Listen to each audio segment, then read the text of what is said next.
Maintenant, je m'adresse aux frères, aussi bien à ceux qui sont ici qu'à ceux qui sont dans le pays, là où parviennent les bandes, c'est-à-dire tout autour du monde.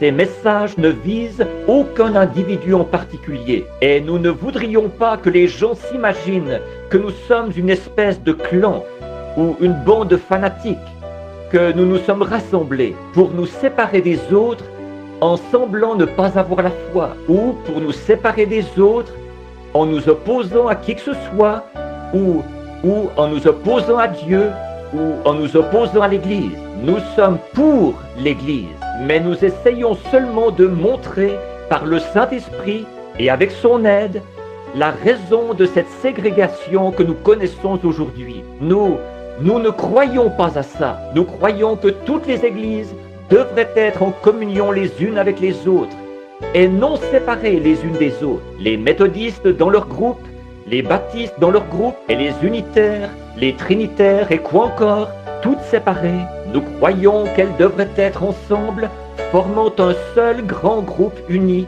le corps de Jésus-Christ, dans l'attente de cette glorieuse venue. Elles ne devraient pas du tout être séparées. Et la cause de cette séparation, forcément qu'il y a une raison fondamentale pour laquelle nous ne sommes pas ensemble. En étudiant ça, ce dont je me rends compte en étudiant ça, c'est que ce n'est pas la couleur de notre peau. En effet, les jaunes, les noirs, les bruns et les blancs, tous, ils se séparent dans différentes organisations. Ce n'est pas la sorte de nourriture que nous mangeons tous la même nourriture.